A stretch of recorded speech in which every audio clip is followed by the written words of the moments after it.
In the recent Tamil Nadu conference last week, we heard Brother Zach saying that the purpose of all promises God has given is that we would take part in His divine nature. சமீபத்திலே நமக்கு கடந்த வாரத்திலே நடந்த conference கூட்டத்திலே jack அவர்கள் நமக்கு சொன்னது, தேவன் நமக்கு வாக்குத்தத்தங்களை எல்லாம் கொடுத்திருக்கிறதுக்கான காரணம் நாம் அவருடைய திவ்ய ஸ்பாவத்திலே பங்கு பெற வேண்டும் என்பதற்காக என்று சொன்னார். He was quoting the words from 2 Peter chapter 1 verse 4. 2 பேதுரு 1ஆம் அதிகாரம் 4ஆம் வசனத்திலிருந்து இந்த வார்த்தையை நமக்கு காட்டினார்கள். For by these he has granted to us his precious and magnificent promises, so that by them you may become partakers of the divine nature, having escaped the corruption that is in the world by lust. 2 பேதுரு 1ஆம் அதிகாரம் 4வது வசனம், இச்சையினால் உலகத்தில் உண்டான கேட்டுக்கு தப்பி திவ்ய ஸ்பாவத்துக்கு பங்குள்ளவர்களாகும் பொருட்டு மகா மேன்மையும் அருமையுமான வாக்குத்தத்தங்களும் அவைகளினாலே நமக்கு அளிக்கப்பட்டிருக்கிறது. Those promises, wonderful, precious, magnificent promises in the scriptures are not given so that our lifestyle in this earth will be changed. மகா மேன்மையும் அருமையுமான வாக்குத்தத்தங்கள் நமக்கு எதற்கு கொடுக்கப்பட்டிருக்கிறது, நம்முடைய வாழ்க்கை தரம் மாற்றப்பட வேண்டும் என்பதற்காக அல்ல. Not to become more comfortable. நம்முடைய வாழ்க்கை தரமானது மிகவும் சௌகரியமானதாக மாற வேண்டும் என்பதற்காக கொடுக்கப்படவில்லை. Not so that we enjoy all the luxury that is in this world. இந்த உலகத்தில் இருக்கிறதான எல்லா சுகபோகங்களையும் அனுபவிக்க வேண்டும் என்பதற்காக அல்ல. Partaking in his divine nature was God's goal when he was giving, when he gave all these wonderful, magnificent, precious promises.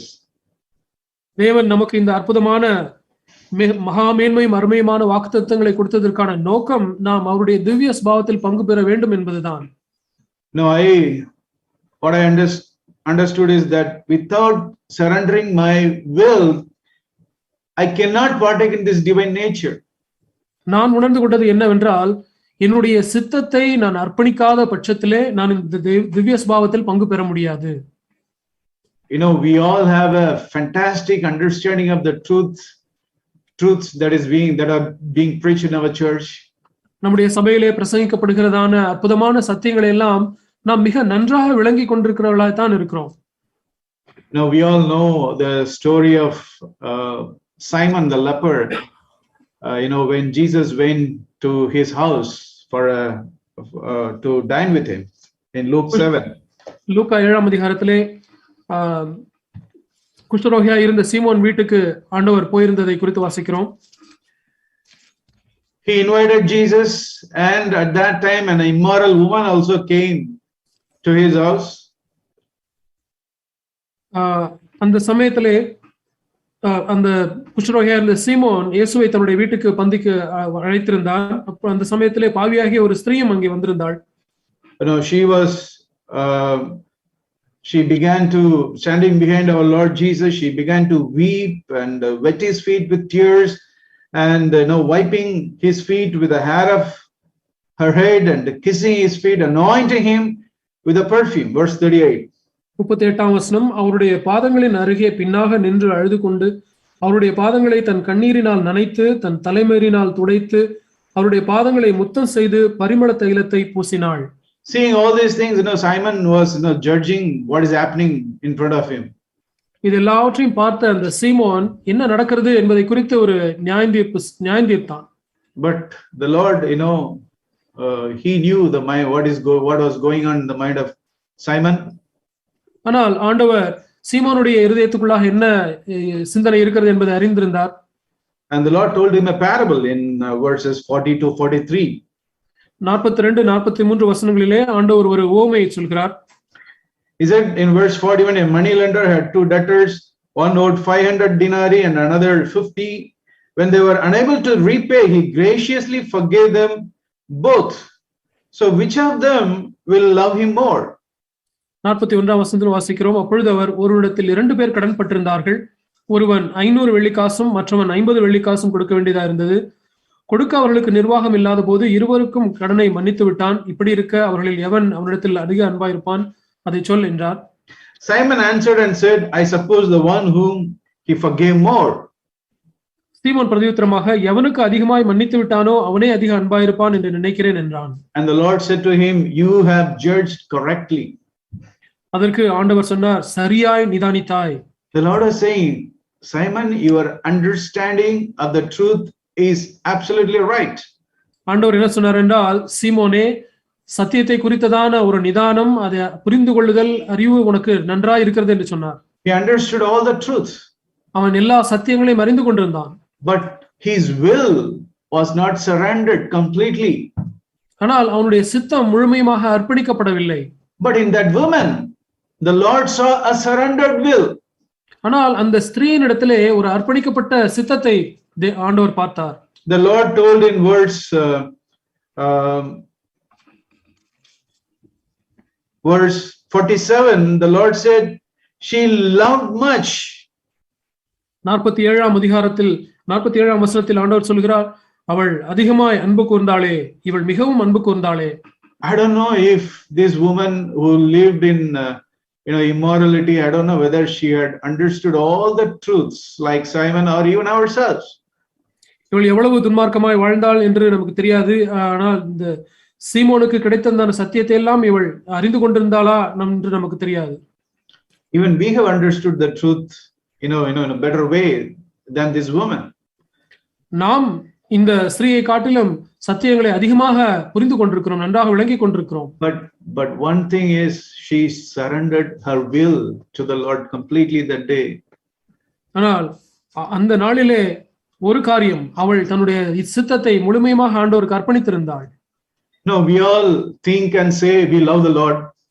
நாம் யாரும் இப்படி நினைக்கிறோம், நாம் சொல்லவும் செய்கிறோம், நாம் ஆண்டவரை நேசிக்கிறோம் என்று. Do you know how much we love the Lord actually in reality? உண்மையாக யதார்த்தத்திலே பார்க்க போனால் நாம் எந்த அளவுக்கு ஆண்டவரை நேசிக்கிறோம்? Definitely it is not based on the number of messages that we hear every day. நிச்சயமாகவே நாம் ஒவ்வொரு நாளும் கேட்கிற செய்திகளுடைய எண்ணிக்கையை பொறுத்து நம்முடைய தேவனை நேசிக்கிற நேசம் இல்லை. It does not depend on the number of meetings that we attend in a week. ஒரு வாரத்திலே நாம் எத்தனை கூட்டங்கள், சபை கூட்டங்கள் நாம் கலந்து கொள்கிறோம் என்பதை பொறுத்து அல்ல. It does not depend on the number of hours that we spend in meditating the word of God or in prayer before the Lord.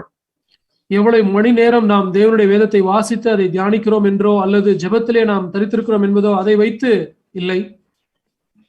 To the degree I have surrendered my will, to that degree I love the Lord. எந்த அளவுக்கு நான் என்னுடைய சித்தத்தை அர்ப்பணித்திருக்கிறேனோ அந்த அளவுக்கு தான் நான் தேவனை நேசிக்கிறேன்.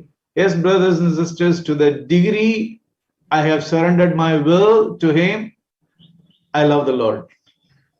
எந்த அளவுக்கு என்னுடைய சித்தத்தை நான் ஆண்டவருக்கு அர்ப்பணித்திருக்கிறேனோ அதே அளவுக்கு தான் நான் ஆண்டவரை நேசிக்கிறேன். And I cannot substitute that with anything that I do for the Lord. நான் ஆண்டவருக்கென்று நான் செய்கிற எந்த காரியத்தையும் வைத்து அந்த அந்த அந்த சித்தத்தை அர்ப்பணிக்கிறதை நான் மாற்றிவிட முடியாது. The work that I do for the Lord in the church, சபையிலே நான் கர்த்தருக்கென்று செய்கிற காரியங்கள், or the amount of money I put in the offering box in the church, அல்லது சபையிலே காணிக்கை பெட்டியிலே நான் போடுகிற பணத்தினுடைய அளவு, or the amount of help that I do to others in their need. நான் சந்திக்கும் பொழுது மற்றவர்களுக்கு எவ்வளவு அதிகமா நான் உதவி செய்கிறேன் என்பது அல்ல. No. If my will, my whole will is not offered to God, somebody said, I have not offered anything at all. யாரோ ஒருவர் இப்படி சொன்னார்கள், நான் என்னுடைய முழு ஆழ்தன்மையையும் நான் ஆண்டவருக்கு அர்ப்பணிக்கவில்லை என்றால் நான் ஆண்டவருக்கு எதையுமே அர்ப்பணிக்கவில்லை. My will, if I had not surrendered my complete will. என்னுடைய முழு சித்தத்தையும் நான் அர்ப்பணிக்கவில்லை என்றால் நான் எதையுமே ஆண்டவருக்கு கொடுக்கவில்லை. In our Lord taught us to pray, thy will be done on earth as it is in heaven. ஆண்டவர் நமக்கு ஜெபிக்க கற்றுக் கொடுத்தார். பரலோகத்திலே நம்முடைய சித்தம் செய்யப்படுவது போல பூமியிலேயும் செய்யப்படுவதாக. He did not put any percentage before that. அதுக்கு முன்னதாக இவ்வளவு சதவீதம் என்று எதையும் அவர் சொல்லவில்லை. Not 50% of the will be done on my life on this earth as it is in heaven. பரலோகத்திலே செய்யப்படுகிறது போல பூலோகத்திலே 50% அப்படி சித்தம் செய்யப்படுவது என்று He did not teach us even about 90% or even 99%. அவர் 90% அல்லது 99% செய்யப்படட்டும் என்று கூட அவர் சொல்லவில்லை. 100%. 100%. My will has to go out. என்னுடைய சித்தம் போய்விட வேண்டும். If his will has to be done in my life. அவருடைய சித்தம் என்னுடைய வாழ்க்கையில செய்யப்பட வேண்டும் என்றால் என்னுடைய சித்தம் முழுமையாக போய்விட வேண்டும். Christian life in its core is a battle of wills. கிறிஸ்தவ வாழ்க்கை என்பது அதனுடைய கருவிலே பார்க்கும் பொழுது அது சித்தங்களுடைய ஒரு போராட்டமாய்தான் யுத்தமாய்தான் இருக்கிறது. Where my will is surrendered before God's will and God's will take the top place always in my life. என்னுடைய சித்தமானது தேவனுடைய சித்தத்துக்கு அடிபணிந்து தேவனுடைய சித்தம் எப்பொழுதுமே அது மேலானதா இருக்க வேண்டும். To that degree I surrender, that is the degree I love the Lord. அப்படிப்பட்ட அர்ப்பணிக்கிறதிலே எந்த அளவுக்கு நான் தேவனுடைய சித்தத்துக்கு என்னுடைய சித்தத்தை அர்ப்பணிக்கிறேனோ அந்த அளவுக்கு தான் நான் தேவனை நேசிக்கிறேன். Only we know individually how much we actually love the Lord. நாம் மாத்திரமே தனிப்பட்ட விதத்திலே எந்த அளவுக்கு நாம் ஆண்டவரை நேசிக்கிறோம் என்பதை அறிந்திருக்கிறோம். Whether we love with all, that is 100% of our heart, soul and strength, we only know. நாம் 100% ஆவி ஆத்மா சரீரத்தோடு நாம் நேசிக்கிறோமா என்பதை நமக்கு மாத்திரம் தான் தெரியும். The good thing is God in his love and mercy, even though we have not surrendered our will completely, God in his goodness and mercy is so patient towards us. இதிலே நல்ல காரியம் நற்செய்தி என்னவென்றால் நாம் முழுமையாக ஆண்டவருக்கு அர்ப்பணித்து அவரை நேசிக்காமல் இருந்த போதிலும் தேவன் நம் மீது பொறுமையா இருக்கிறார். In fact, he helps us to come to that place where we surrender our will completely to him. இன்னும் சொல்ல போனால் அவர் பொறுமையா இருக்கிறது மாத்திரமல்ல, நாம் முழுமையாக 100% அவருடைய சித்தத்துக்கு அர்ப்பணிக்கிற அந்த இடத்துக்கு வர வேண்டும் என்பதற்கு தேவன் நமக்கு உதவி செய்கிறார். When I was reading about the life of Jacob, meditating on that, that really shows the heart of God. யாக்கோபுடைய வாழ்க்கை குறித்து நான் தியானித்துக் கொண்டிருந்த பொழுது அந்த விஷயத்திலே தேவனுடைய இருதயத்தை பார்க்க முடிந்தது. How good our heavenly Father is. நம்முடைய பரலோக தகப்பன் எவ்வளவு நல்லவராய் இருக்கிறார் என்பதை பார்க்க முடிந்தது. How long suffering he is towards you and me.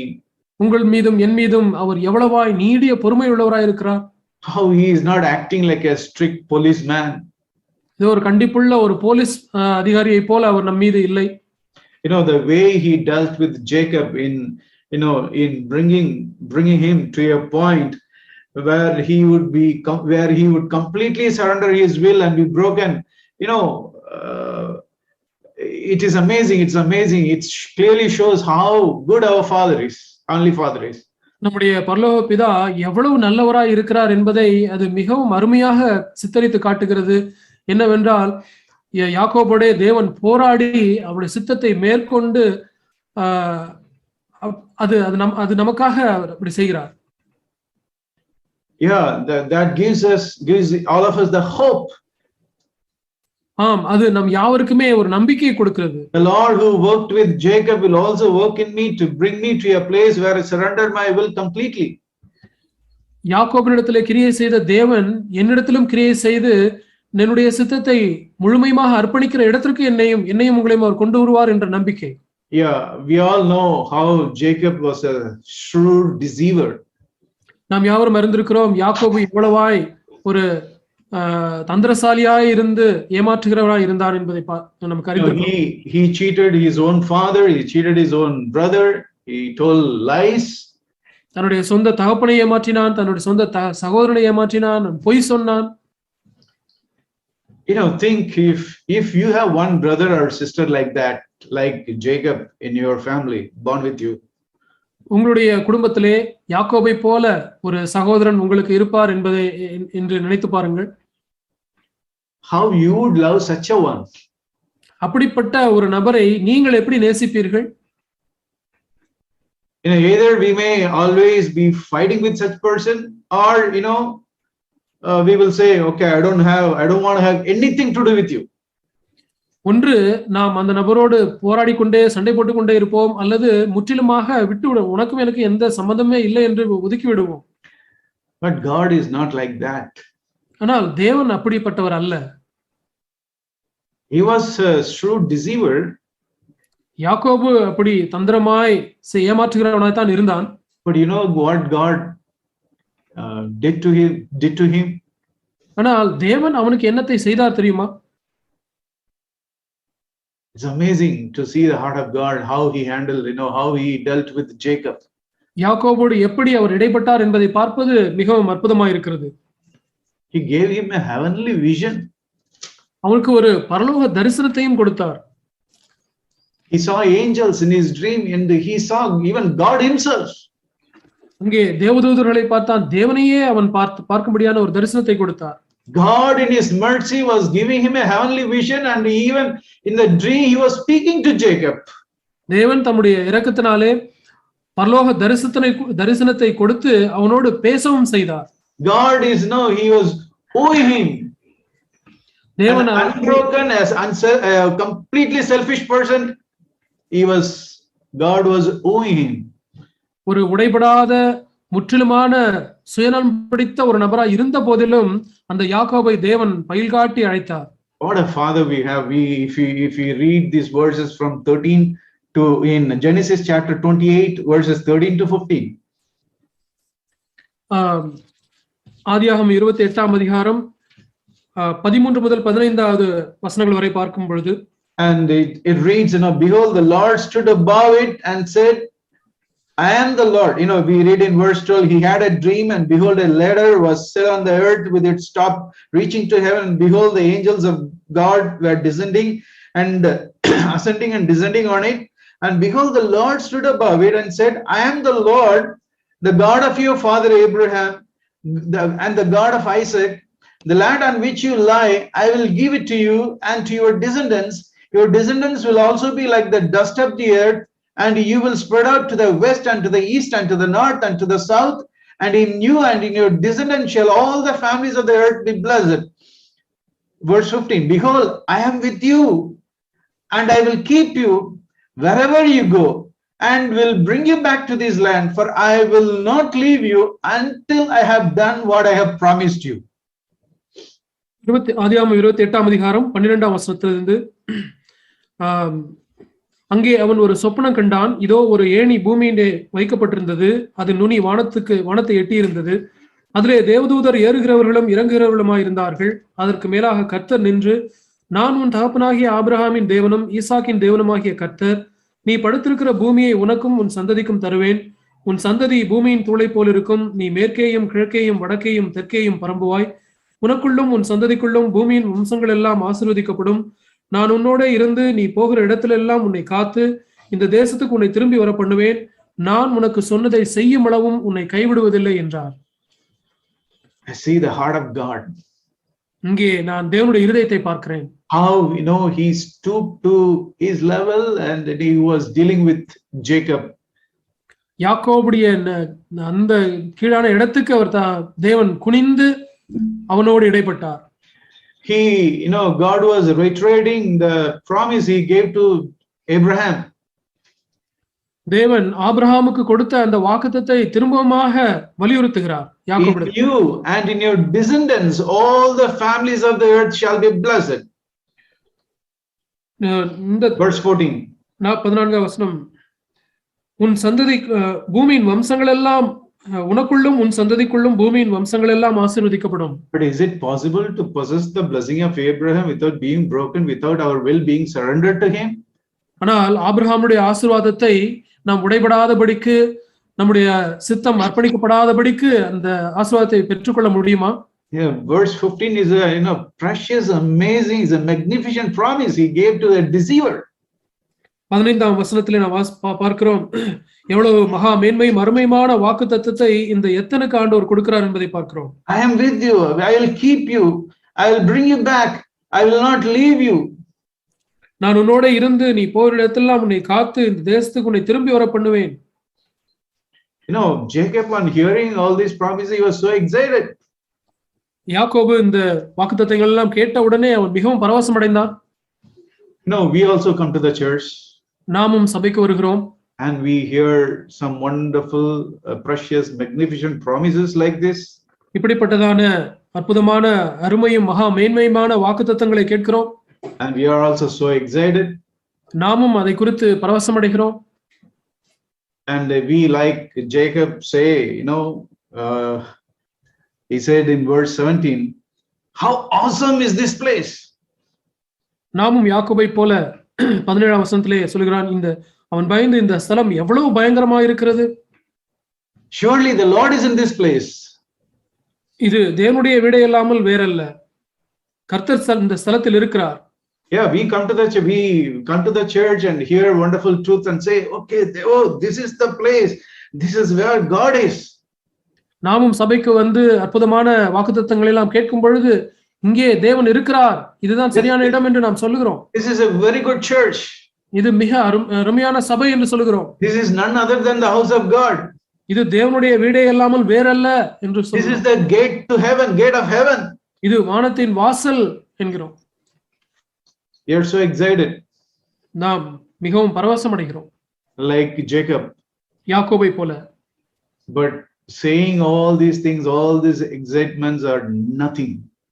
இப்படி பரவசம் அடைந்து இப்படி எல்லாம் சொல்லுகிற காரியம் எல்லாம் ஒன்றுமே இல்லை. In all these excitements, if our wills are not surrendered, இப்படி பரவசம் அடைகிற இந்த மத்தியிலே நம்முடைய சித்தங்கள் அர்ப்பணிக்கப்படாமல் இருக்கும் என்றால், there is nothing in that. அதிலே ஒன்றுமே இல்லை. Yeah, we can hear this wonderful truth and still we could be in a place where we have not surrendered our will completely to God. இப்படிப்பட்டதான அருமையான சத்தியங்களை எல்லாம் கேட்டிருந்த போதிலும் நாம் நம்முடைய சித்தத்தை தேவனுக்கு முழுமையாக அர்ப்பணிக்காமல் இருக்க முடியும். We hear wonderful promises instead of yielding our will. What we do? நாம் இப்படி வாக்குத்தத்தங்களை கேட்கும் பொழுது, அருமையான வாக்குத்தத்தை கேட்கும் பொழுது நம்முடைய சித்தத்தை அர்ப்பணிக்காமல் இருப்போம் என்றால் நாம் என்ன செய்கிறோம் தெரியுமா? We will do some business with God himself. நாம் தேவனிடத்திலேயே ஒரு வியாபாரம் செய்கிறவர்களாய் இருப்போம். That is what the unbroken Jacob, he did with God. அதுதான் உடைக்கப்படாத அந்த யாக்கோபு தேவனிடத்திலே செய்தான். Instead of surrendering his will to this loving, condescending God, he gave only grief. And he in fact he heaped grief and insults to God by making some business deals with him. இப்படிப்பட்ட தேவனுக்கு தன்னுடைய இருதயத்தை, தன்னுடைய சித்தத்தை முழுமையாக அர்ப்பணிக்கிறதற்கு பதிலாக அவருடைய இருதயத்துக்கு ஒரு துக்கத்தை தான் அவன் கொண்டு வந்தான். In verse 15 you compare what the Lord gave what the Lord promised him in verse 15 and compare that with what he said to the Lord in verse 20 and 21. 15ஆம் வசனத்திலே ஆண்டவர் அவனுக்கு 21 22 3 verses. 15ஆம் வசனத்திலே ஆண்டவர் அவனுக்கு சொன்ன அந்த காரியத்தையும் பாருங்கள். அதற்கு பதிலாக யாக்கோபு 20 21 22 வசனங்களிலே அவன் அதுக்கு பதிலாக செய்கிற காரியத்தையும் பாருங்கள், சொல்கிறதையும் பாருங்கள். In verse 15 the Lord said, I am with you. 15ஆம் வசனத்திலே ஆண்டவர் சொல்கிறார், நான் உன்னோடே இருப்பேன். What was Jacob's response? அதுக்கு யாக்கோபுடைய பதில் என்ன தெரியுமா? If God will be with me. தேவன் என்னோட இருப்பாரானால். He put an if. அங்கே ஒரு ஆனால் இருந்தால் என்று ஒரு வைக்கிறான், சந்தேகத்தை வைக்கிறான். The Lord said, I will keep you. ஆண்டவர் சொல்கிறார், நான் உன்னை பாதுகாப்பேன். And he says, if God will keep me. அவன் சொல்கிறான் 20ஆம் வசனத்திலே, என்னை ஆண்டவர் காப்பாற்றுவாரானால். The Lord said, I will bring you back. ஆண்டவர் நான் செய்வேன் என்று சொல்கிறார். I will bring you back. நான் உன்னை திரும்ப கொண்டு வருவேன் என்று சொல்கிறார். But he said, if God gives me good food and good dress and bring me back to my father's house safely. அவன் சொல்லுகிறான், உண்ண ஆகாரமும் உடுக்க வஸ்திரமும் எனக்கு தந்து என்னை என் தகப்பன் வீட்டுக்கு சமாதானத்தோட திரும்பி வர பண்ணுவாரானால். God is giving him a blank check. ஆண்டவர் இங்கே ஒரு கையெழுத்திடாத ஒரு காசோலையை கொடுக்கிறார். He said, I will not leave you, Jacob, until I have done what I have promised you. நான் உனக்கு சொன்னதை செய்யும் அளவும் உன்னை கைவிடுவதில்லை யாக்கோபே என்று ஆண்டவர் சொல்கிறார். But see Jacob's attitude towards God. ஆனால் தேவன் மீது யாக்கோபு கொண்டிருந்த மனப்பான்மையை பாருங்கள். God, if you do all these things faithfully, ஆண்டவரே இந்த காரியங்களை எல்லாம் நீர் உண்மையாக நீர் செய்வீர் என்றால், then and only then, verse 21, then the Lord will be my God. 21ஆம் வசனத்திலே அப்படி ஆண்டவர் செய்வாரானால் கர்த்தர் எனக்கு தேவனாய் இருப்பார். Now you are saying to God, only if you do all these things, only then you are worthy to be my God. அவன் ஆண்டவரிடத்தில் என்ன சொல்கிறான் என்றால், இந்த காரியங்கள் எல்லாம் நீர் செய்வீர் என்றால், அப்படி செய்தால் மாத்திரமே நீர் எனக்கு தேவனாய் இருப்பதற்கு பாத்திரர். And not only that, அது மாத்திரமல்ல, he is adding one more insult to God.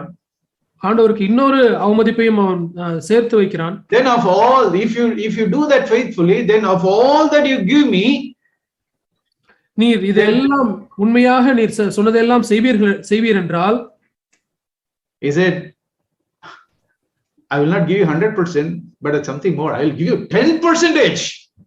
நான் உமக்கு 100% நான் தருவதில்லை, நான் அதை விட நான் என்ன அதிகமா உங்களுக்கு தருவேன், 10% நான் உங்களுக்கு தருவேன் என்று சொல்லுகிறான். That is what he was thinking. No, I will give you 10%.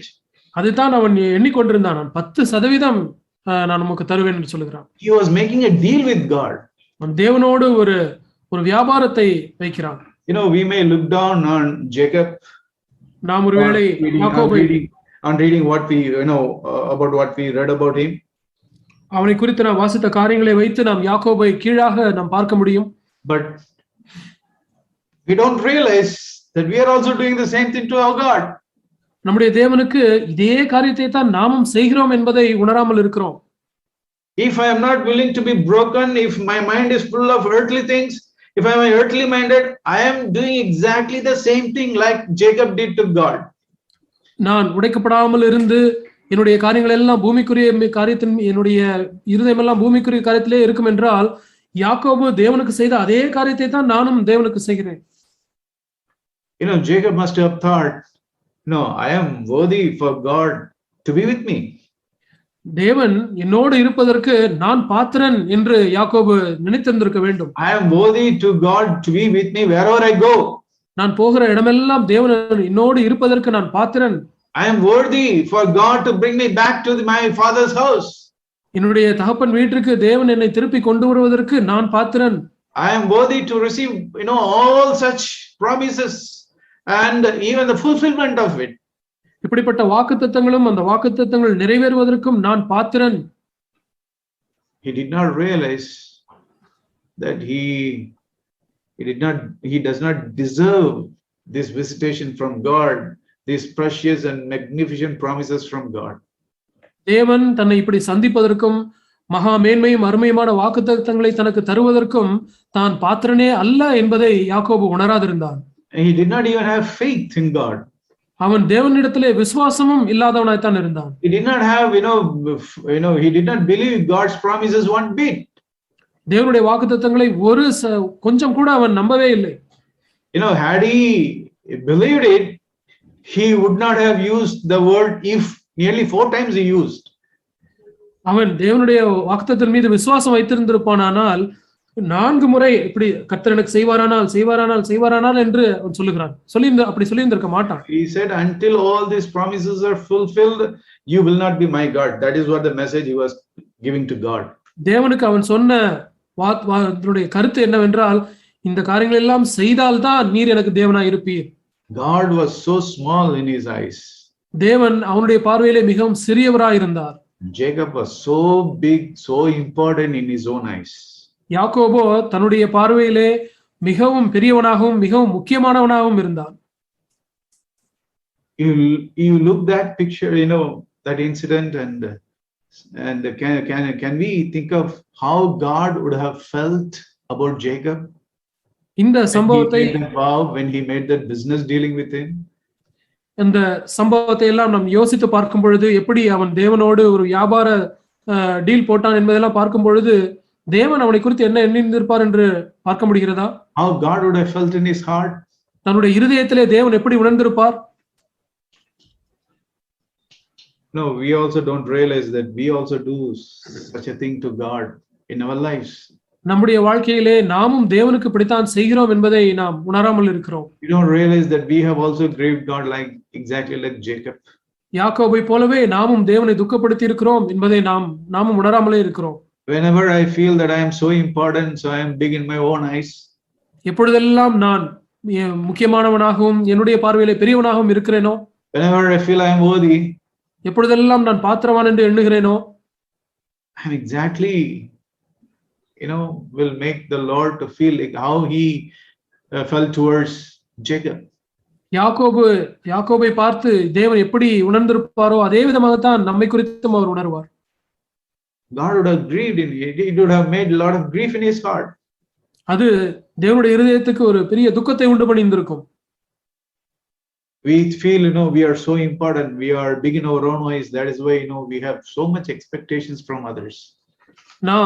நாம் முக்கியமானவர்கள் என்று எண்ணி நம்முடைய பார்வையில் நாம் பெரியவர்களா இருப்பதனாலே தான் மற்றவர்கள் நம்மை மென்மையா எண்ண வேண்டும் என்று நினைக்கிறோம், எதிர்பார்க்கிறோம். How you and I, we all need to examine ourselves. எவ்வளவாய் நீங்களும் நானும் நம்மை நாமே ஆராய்ந்து பார்க்க வேண்டியவர்களா இருக்கிறோம். To think how many times I have given such a moments to God. எத்தனை சமயங்களில் நான் அப்படிப்பட்டதான ஒரு துக்கத்தை ஆண்டவருக்கு நான் கொடுத்திருக்கிறேன். If we have done so, we have not broken it, brothers and sisters. அப்படி நாம் செய்கிறவர்களா இருந்திருப்போம் என்றால் நாம் இன்னும் உடைக்கப்படவில்லை சகோதர சகோதரிகளே. For all the promises and commitments God gave to Jacob, all that he received back is only few ifs and only a 10%. தேவன் யாக்கோபுக்கு கொடுத்த அந்த எல்லா வாக்குத்தத்தங்களும் நன்மைகளுக்கும் மாற்றாக யாக்கோபிடத்திலிருந்து தேவன் பெற்றது என்ன தெரியுமா? இப்படி செய்வாரானால் என்ற சந்தேகமும் ஏதோ ஒரு 10% தான் திரும்ப பெற்றுக்கொண்டார். When I don't surrender my will, when we don't surrender our will completely, நாமும் நம்முடைய சித்தத்தை முற்றிலுமாக ஆண்டவருக்கு அர்ப்பணிக்கவில்லை என்றால், when we don't allow God to break our own will, நம்முடைய சொந்த சித்தத்தை தேவன் உடைப்பதற்கு நாம் அனுமதிக்கவில்லை என்றால், God will feel the same thing as he felt with Jacob.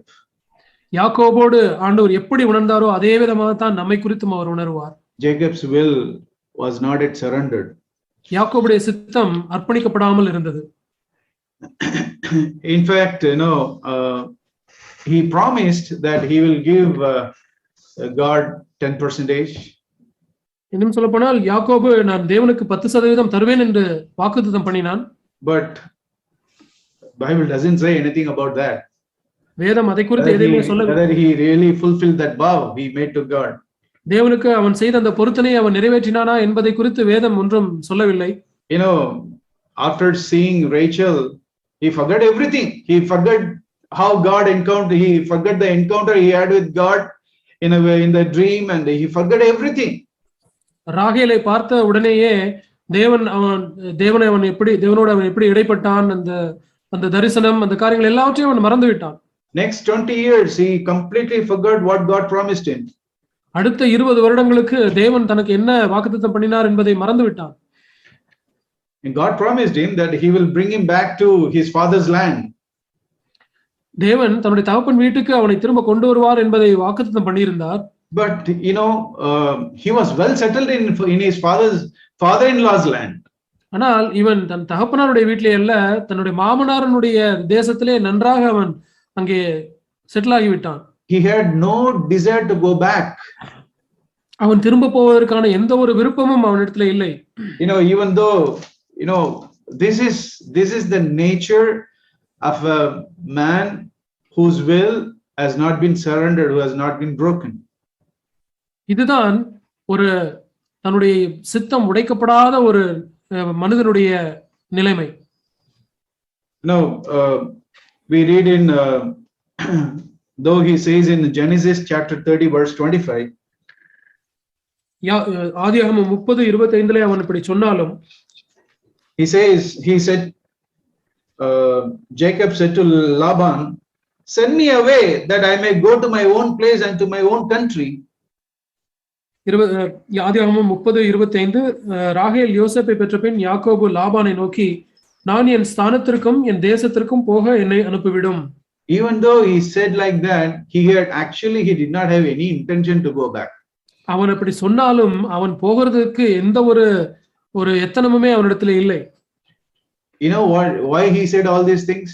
இவன் ஏன் இந்த காரியங்கள் எல்லாம் அவரிடத்துல சொன்னான் தெரியுமா? He was bargaining with his father-in-law to get more increment, to more salary. அவன் தன்னுடைய மாமனார் இடத்திலே தன்னுடைய சம்பள உயர்வை அந்த பேரம் பேசுவதற்காக இந்த காரியத்தை எல்லாம் சொன்னான். He was asking for more shares. இன்னும் அதிகமான பங்குகள், தன்னுடைய இந்த வியாபாரத்தை அதிக பங்குகள் பெற வேண்டும் என்று அவன் இந்த காரியத்தை சொன்னான். We read in verse 31. 31வது வசனம். Jacob said in the second part, if you will do this one thing for me, I will again pasture and keep your flock. 31ஆம் அதிகாரம் 30 வசனம். நீர் எனக்கு ஒன்றும் தர வேண்டியதில்லை, நான் சொல்லுகிறபடி நீர் எனக்கு செய்தால் உம்முடைய மந்தையை திரும்ப மேய்த்து காப்பேன். He did not have any desire to go back, as God promised. தேவன் வாக்குத்தத்தம் பண்ணினபடி அவன் திரும்ப போவதற்கு அவனுக்கு எந்த ஒரு விருப்பமுமே இல்லை. He was bargaining only to get more increment. அவன் அதிக சம்பள உயர்வு பெறுவதற்காக அவன் பேரம் மட்டுமே பேசினான். He was willing to he forgot all the promises God gave him. தேவன் அவனுக்கு கொடுத்த எல்லா வாக்குத்தத்தங்களையும் அவன் மறந்து விட்டான். His only desire is to become more rich. அவன் அதிக ஐஸ்வர்யவானாக வேண்டும் என்பதே அவனுடைய ஒரே விருப்பமாக இருந்தது. In fact, he became so. Verse 43. So the man became exceedingly prosperous and had large flocks, female and male servants and camels and donkeys. 43ஆம் வசனத்திலே இவ்விதமாய் அந்த புருஷன் மிகவும் விருத்தி அடைந்து திரளான ஆடுகளும் வேலைக்காரிகளும் வேலைக்காரரும் ஒட்டகங்களும் கழுதைகளும் உடையவனானான். Probably Jacob would have thought this prosperity, this increment, this promotion, all that I have is a mark of the Lord's blessing. ஒருவேளை யாக்கோபு இப்படி நினைத்திருந்திருக்க முடியும். இப்படி அடைந்த விருத்தி, திரளான ஆடு மாடுகள், வேலைக்காரிகள், இவைகள் எல்லாம் தேவன் என்னை ஆசீர்வதிக்கிறதான அடையாளங்கள் என்று நினைத்திருக்க கூடும். I hope none of us who have heard much truth in the church are thinking like that. அதிகமாக நம் சத்தியத்தை கேட்ட நாம் இப்படி நினைக்கிறதில்லை என்று நான் நம்புகிறேன். That the earthly blessings are not mark of a spiritual blessings. பூமிக்குரிய விருத்தி ஆவிக்குரிய ஆசீர்வாதத்துக்கான அடையாளம் அல்ல. It's not a mark of our brokenness. It's not a mark of our surrendered will. நம்முடைய உடைபடுதலுக்கும் நம்முடைய சித்தம் அர்ப்பணிக்கப்படுகிறதுக்குமான அடையாளம் உலக ஆசீர்வாதம் அல்ல. What we learn from this is that God gives material blessings even to those who have not surrendered their will 100%. இதிலிருந்து நாம் என்ன கற்றுக்கொள்கிறோம் என்றால், தன்னுடைய சித்தத்தை 100% அர்ப்பணிக்காத நபருக்கும் கூட ஆண்டவர் இந்த உலக ஆசீர்வாதங்களை கொடுக்கிறார். But God was so patient towards Jacob. ஆனால் தேவன் யாக்கோபுவிடத்திலே மிகவும் பொறுமையாய் இருந்தார். Like he is patiently working with you and me. உங்களோடும் என்னோடும் அவர் மிகவும் பொறுமையாய் கிரியை செய்து கொண்டு வருகிறதை போல. What he did is God made the situation of Jacob very, very tough. ஆண்டவர் என்ன செய்தார் என்றால் யாக்கோபுடைய சூழ்நிலையை மிக மிக கடினமானதாக்கினார். So finally he got a clear message from God. கடைசியிலே தேவனிடத்திலிருந்து ஒரு தெளிவான வார்த்தையை அவன் கேட்டான். In Genesis chapter 31 verse 3, ஆதியாகமம் 31ஆம் அதிகாரம் 3வது வசனம், the Lord said to Jacob, return to the land of your fathers and to your relatives and I will be with you. கர்த்தர் யாக்கோபை நோக்கி, உன் பிதாக்களுடைய தேசத்திற்கும் உன் இனத்தாரிடத்திற்கும் நீ திரும்பி போ, நான் உன்னோடே கூட இருப்பேன் என்றார். Brothers and sisters, in all these things do we see the heart of God? சகோதர சகோதரிகளே, இவை எல்லாவற்றிலும் தேவனுடைய இருதயத்தை பார்க்க முடிகிறதா? God has not forsaken Jacob. தேவன் யாக்கோபை அவர் விட்டுவிடவில்லை, கைவிடவில்லை. That gives us a lot of encouragement. அது நமக்கு அதிகமான உற்சாகத்தை கொடுக்கிறது. God protected him from many attacks. Laban's attack from Laban. தேவன் லாபானுடைய தாக்குதல்களிலிருந்து, அநேகமான தாக்குதல்களிலிருந்து யாக்கோபை காப்பாற்றினார். God did not leave him. தேவன் அவனை கைவிட்டு விடவில்லை. We read in Genesis chapter 32 verse 1. ஆதியாகமம் 32ஆம் அதிகாரம் 1ஆம் வசனத்திலே வாசிக்கிறோம். Now Jacob went on his way and the angels of God met him. யாக்கோபு பிரயாணம் பண்ணுகையில் தேவதூதர்கள் அவனை சந்தித்தார்கள். That is, messengers of God met him. அதாவது தேவனுடைய தூதர்கள் அவனை சந்தித்தார்கள். Exactly, that is what God in his mercy has done to you and me. அதே விதமாகத்தான் தேவன் தம்முடைய இரக்கத்தினாலே உங்களுக்கும் இரக்கம் செய்திருக்கிறார். How God has sent to us many messengers of God through godly elders to share his word. உங்களுக்கும் எனக்கும் தேவன் தம்முடைய வார்த்தையை நம்மோடு பகிர்ந்து கொள்வதற்காக தேவபக்தி உள்ள மூப்பர்களை தேவ தூதர்களை ஆண்டவர் நமக்கு அனுப்பியிருக்கிறாரே. Then God put Jacob in a very tight corner. அதற்கு பிறகு தேவன் யாக்கோபை மிகவும் ஒரு கடினமான சூழ்நிலைக்குள்ளாக கொண்டு வந்து விட்டார். He heard that Esau, his brother, is coming. அவன் தன்னுடைய சகோதரனாகிய ஏசா வருகிறான் என்பதை கேள்விப்பட்டான். His brother who wanted to kill him 20 years ago, now he heard that he is coming. 20 வருடத்திற்கு முன்பதாக தன்னை கொல்ல வேண்டும் என்று நினைத்திருந்த தன்னுடைய சகோதரனாகிய ஏசா இப்பொழுது திரும்பி வருகிறான். And that too with 400 persons. அதுவும் 400 நபர்களோடு அவன் வருகிறான். Now Jacob, now he remembers what God has promised. இப்பொழுது தேவன் என்ன வாக்குத்தத்தம் பண்ணினார் என்பதை யாக்கோபு உணர்ந்து பார்க்கிறான். What God promised to him 20 years ago. 20 வருடங்களுக்கு முன்பதாக ஆண்டவர் தனக்கு என்ன வாக்குத்தத்தம் பண்ணினார் என்பதை. At that time he said, if you will. அந்த சமயத்திலே ஆண்டவர் வாக்குத்தத்தம் பண்ண பொழுது நீர் இப்படி செய்தீரானால், இப்படி செய்தீரானால், இப்படி செய்தீரானால் என்று அவன் பதில் சொன்னான். But now there is no ifs. ஆனால் இங்கே அந்த ஆனால் என்கிற காரியம் எல்லாம் இங்கே இல்லை. First time seeds of brokenness is coming forth.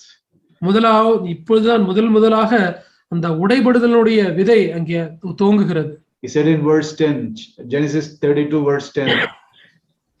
அங்கே ஆதியாகமம் 32ஆம் அதிகாரம் 10வது வசனத்திலே வாசிக்கிறோம். He said, I am unworthy of all the loving kindness and of all the faithfulness which you have shown to your servant. அடியேனுக்கு தேவரீர் காண்பித்த எல்லா தயவுக்கும் எல்லா சத்தியத்துக்கும் நான் எவ்வளவேனும் பாத்திரன் அல்ல. God was working in him. தேவன் அவனுக்குள்ளாக கிரியை செய்து கொண்டு வந்தார். We read a wonderful words in Philippians 2:13. ஒரு அருமையான வசனத்தை பிலிப்பியர் 2:13 வாசிக்கிறோம். How God loves us. தேவன் நம்மை எப்படி நேசிக்கிறார் என்பதை குறித்த வசனம். For it is God who is at work in you, both to will and to work for his good pleasure. ஏனெனில் தேவனே தம்முடைய தயவுள்ள சித்தத்தின்படி விருப்பத்தையும் செய்கையும் உங்களில் உண்டாக்குகிறவராய் இருக்கிறார். Jacob humbled himself. யாக்கோபு தன்னை தான் தாழ்த்தினான். He said he realized his unworthiness. அவன் தன்னுடைய பாத்திரமில்லாத தன்மையை உணர்ந்து கொண்டான். And that humility, that one thought paved way for God to work in his life. அந்த தாழ்மையானது தேவன் அவனுடைய வாழ்க்கையிலே கிரியை செய்வதற்கு இடம் கொடுத்தது. And we all know the rest is history. நாம் யாரும் அதுக்கு பின்பாக நடந்த காரியங்கள் எல்லாவற்றையும் சரித்திரத்தை அறிந்திருக்கிறோம். The rest, he was God dealt with him and he was completely broken. தேவன் அவனோடு இடைப்பட்டார். அவன் முற்றிலுமாய் உடைக்கப்பட்ட மனுஷனாய் மாறினான். He became a prince with God. அவன் ஒரு தேவனுடைய ஒரு பிரபுவாய் இருந்தான். And then the Lord promised him again the blessing of Abraham. அதற்கு பிறகு ஆண்டவர் ஆபிரகாமுடைய ஆசீர்வாதத்தை அவனுக்கு வாக்கு பண்ணினார். I want to show one attitude, how he was broken. அவன் எப்படி உடைப்பட்டவனாய் இருந்தான் என்ற அந்த ஒரு காரியத்தை காண்பிக்க விரும்புகிறேன். When he met his brother Esau, அவன் தன்னுடைய சகோதரனாகிய ஏசாவை சந்தித்த பொழுது, and he was offering a lot of gifts to his brother. அவனுடைய சகோதரனுக்கு அதிகமான வெகுமதிகளை அவன் கொடுத்தான். And in chapter 33, Genesis 33 verse 9, Esau said, I have plenty, my brother. ஆதியாகமம் 33:9 அதற்கு ஏசா, என் சகோதரனே எனக்கு போதுமானது உண்டு. He said, this is the word of godless Esau. இதுதான் தேவனற்ற ஏசாவுடைய வார்த்தைகள். I have plenty. எனக்கு போதுமானது உண்டு, ஏராளம் உண்டு. So I don't need anything from you. உன்னிடத்திலிருந்து எனக்கு எதுவும் தேவையில்லை. But see the attitude of Jacob in verse 11. ஆனால் 11ஆம் வசனத்திலே யாக்கோபனுடைய அந்த மனப்பான்மையை பாருங்கள். Yeah, he was also prosperous. He also had plenty. அவனும் தான் செழித்திருந்தான், அவனுக்கும் ஏராளம் இருந்தது. But see the words that came out from a broken person. ஆனால் அந்த உடைந்த நபருடைய வாயிலிருந்து வருகிற அந்த வார்த்தைகளை பாருங்கள். Verse 11, because God has dealt graciously with me, and because of that I have plenty, I am giving you. தேவன் எனக்கு அனுகிரகம் செய்திருக்கிறபடினால் எனக்கு வேண்டியதெல்லாம் எனக்கு உண்டாயிருக்கிறது, ஆகையால் உமக்கு கொண்டு வரப்பட்ட காணிக்கையை ஏற்றுக்கொள்ளும் என்று சொன்னான். Now we realize it's only by grace. இப்பொழுது அவன் புரிந்து all these things. இந்த காரியங்கள் எல்லாம் பெற்றுக்கொண்டது இப்பொழுது கிருபையின் மூலமாகத்தான் என்பதை அவன் இப்பொழுது உணர்ந்து கொண்டான். I see one thing, how many times God wrestled with him. எவ்வளவு தடவை தேவன் அவனோடு போராடினார். And finally Jacob yielded his will. கடைசியில் யாக்கோபு தன்னுடைய சித்தத்தை அர்ப்பணித்து விட்டான். Let us also think of the situations, brothers and sisters, how many times God has been wrestling with you and me to yield our will completely. நாமும் நாமே ஆராய்ந்து பார்ப்போம் சகோதர சகோதரிகளே. நம்முடைய சித்தத்தை முற்றிலுமாக அர்ப்பணிக்க செய்வதற்கு தேவன் நம்மோடு எத்தனை தரம் இடைப்பட்டிருக்கிறார். He has also given precious and wonderful promises to us, magnificent promises to us. நமக்கும் அவர் அருமையும் மகா மேன்மையுமான அற்புதமான வாக்குத்தத்தங்களை எல்லாம் கொடுத்திருக்கிறார். He has promised that he will, Jesus, his son, will save us from all our sins.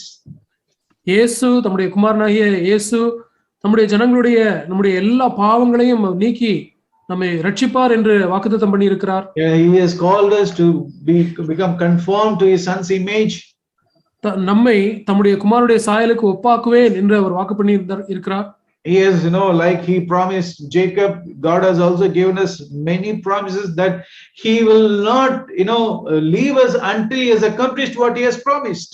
யாக்கோபுக்கு வாக்கு பண்ணினதை போலவே நமக்கு அவர் சொன்னதை செய்யும் அளவும் நம்மை கைவிடுவதுமில்லை என்று அவர் சொல்லியிருக்கிறார். God who has worked with Jacob in all patience and long suffering is also working with us.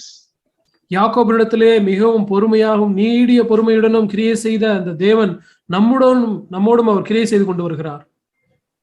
And all that you and I have to do is completely surrender our will. நீங்களும் நானும் செய்ய வேண்டியது எல்லாம் நம்முடைய சித்தத்தை முழுமையாக அர்ப்பணிக்க வேண்டியது. The one thought, Lord, that comes from our heart, if we say it from our heart, Lord, I am unworthy to receive your loving kindness and your faithfulness, Lord, I am unworthy. If we have that one thought, ஆண்டவரே, நீர் காண்பிக்கிற எல்லா தயவுக்கும் எல்லா நன்மைக்கும் நான் பாத்திரனே அல்ல என்கிறதான அந்த ஒரு மனப்பான்மை மாத்திரம் நம்முடைய இதயத்திலிருந்து வருமானால், that will pave way for God to work in us and to, he will help us to surrender our will completely to him like he did with Jacob. யாக்கோபோடு தேவன் இடைப்பட்டது போல நாம் காண்பிக்கிற அந்த ஒரு மனப்பான்மையானது தேவன் நம்மோடும் கிரியை செய்து அவர் சொன்ன காரியங்கள்லாம் நிறைவேற்றுவதற்கு ஒரு வழியை ஏற்படுத்திவிடும். Yeah, this is the loving kindness of God. இதுதான் தேவனுடைய ஒரு கிருபை. But we also see the strictness of God. அதே சமயத்திலே தேவனுடைய கண்டிப்பையும் நாம் பார்க்கிறோம். We read in Matthew chapter 7. மத்தேயு 7ஆம் அதிகாரத்திலே நாம் வாசிக்கிறோம். We see how this matter of yielding our will is so serious. இந்த காரியம் எவ்வளவு சீரியஸானது என்பதை நாம் பார்க்கிறோம். Matthew 7 chapter 7 verse 21. மத்தேயு 7:21. Not everyone who says to me, Lord, Lord, will enter the kingdom of heaven, but he who does the will of my Father who is in heaven will enter. பரலோகத்தில் இருக்கிற மத்தேயு 7:21, பரலோகத்தில் இருக்கிற என் பிதாவின் சித்தத்தின்படி செய்கிறவனே பரலோக ராஜ்யத்தில் பிரவேசிப்பானே அல்லாமல் என்னை நோக்கி கர்த்தாவே கர்த்தாவே என்று சொல்லுகிறவன் அதில் பிரவேசிப்பதில்லை. If my will is not yielded to God 100%, the Lord Jesus says that I will not enter heaven. என்னுடைய சித்தம் 100% அர்ப்பணிக்கப்படாமல் இருக்கும் என்றால் ஆண்டவராகிய இயேசு சொல்லுகிறார், நான் பரலோக ராஜ்யத்தில் பிரவேசிப்பதில்லை. This is, brothers and sisters, this is all about eternity. இது நித்தியத்தை குறித்த காரியம் சகோதர சகோதரிகளே. So let that be our cry, Lord, let thy will be done in my life, Lord. நாம் இப்படி ஜெபிப்போம் சகோதர சகோதரிகளே, உம்முடைய சித்தம் என்னுடைய வாழ்க்கையிலே செய்யப்படட்டும் ஆண்டவரே என்று ஜெபிப்போம். Please make me willing, Lord, to do your will in everything. எல்லா காரியத்திலும் உம்முடைய சித்தத்தை நான் செய்ய எனக்கு உதவி செய்யும் என்று ஜெபிப்போம். And Lord, help me to see the depth of your love. உம்முடைய அன்பினுடைய ஆழத்தை பார்க்க எனக்கு உதவி செய்யும். To the depth of Calvary's love. கல்வாரியினுடைய அன்பின் ஆழத்தை காண எனக்கு உதவி செய்யும் என்று ஜெபிப்போம். And let that love constrain me, let that love drive me, Lord, to do your will. அந்த அன்பானது என்னை நெருக்கி ஏவட்டும், உம்முடைய சித்தத்தை செய்வதற்கு என்னை உந்தி தள்ளட்டும் ஆண்டவரே என்று ஜெபிப்போம். May the Lord help all of us. ஆண்டவர் நம் யாவருக்கும் உதவி செய்வாராக.